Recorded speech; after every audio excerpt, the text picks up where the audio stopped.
दिन स्टार्ट होता morning walk रु फेरला बेले किसी फ्रुट्स नहीं कि आसी। नमस्कार, जय जगन्नाथ। आ गोटे नुआ वीडियो को आप समस्त को स्वागत करुच्ची।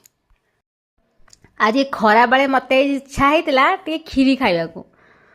तो खीरी आप जानते बहुत टाइम टेकिंग, गोटे घंटा 2 घंटा लगे। तेणु आज इनस्टांट खीर चलते बनवा वीडियो देखिए रोसे घर को जावा। इनस्टांट खीरटा आज्ञा चाउल बनूनी चूड़ारू बनब। यही जो खीरटा मुझे बनाऊँगी यहीटा आम घरे जिते नुआ धान आसे चाउल पेशा हुए कि चूड़ा पेशा हुए यहाँ को रोसे करा हुए। रोसे कराई ठाकुर को भोग दि जाए। प्रथम ड्राई फ्रुट्स को भाजीदे, तापर सेम कड़े में पानी दबा, लुण दबा, फुटिया को छाड़ीदे। तापर ये मुझे गोटे गिना पतला वाला चूड़ा नहीं, आप मोटा वाला भी नहीं पारे। चूड़ा को टिके सिंपली धोई देके छाणीदे। आउ पानी फुटीगला आम से ही पानी नहीं पकईदे। बहुत जल्दी ये खीरटा हम 10 ରୁ 15 मिनट लगे मैक्सिमम। चूड़ा को मुझे धोई दौची भलसे। आपड़ 2-3 थर धोया चाहिए, मोटा वाला चूड़ा नहीं थे ताल भी करें। से जो पानी फुटुला से आम धुआ होता चूड़ा को पकईदे। तो घाटीदे टे ना, चूड़ाटा बिंडा बिंडा हो जाए ना चुपुड़ा बेले से घाटीदे। तापर घोड़ेदे। आउ सीमटा को आज्ञा स्टार्टिंग हाई रखी थे, मझे उतरिले कम करदे।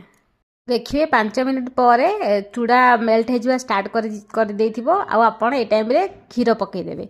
ये चूड़ा दे मोटा चूड़ा हुए टे खदड़िया खदड़िया, जेहेतु मुझे पूरा पतला चूड़ा नहीं तेणु खदड़िया मोर रही पूरा पूरा पालिश भाया हो जाए। तापर तो प्रोसेस आ कि ना बस क्षीर चीनी पकईकि घाटे घाटे नॉर्मली खीरी माने घाटा एटा भी सही सेम घाटे टे गैप देवे घाटे एमती चलेबे।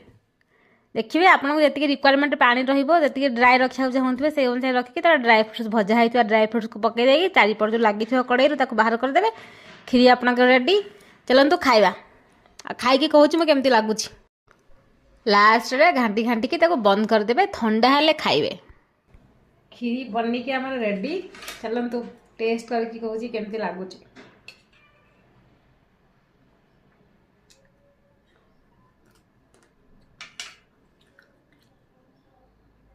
रियली कहबी चाउल खीरटा डिफरेंट, किंतु ये खीरटा बहुत टेस्टी लगुच। ये खीरटा एक्चुअली आम घरे नुआ धान भोग दिया है नुआ चाउल से बना हुए आम घर, से मोर बहुत भल लगे। यहाँ खदड़िया खदड़िया रखिले भल लगे, एमती भल लगे जमी आप रखिपारे। रहुची, नमस्कार, जय जगन्नाथ।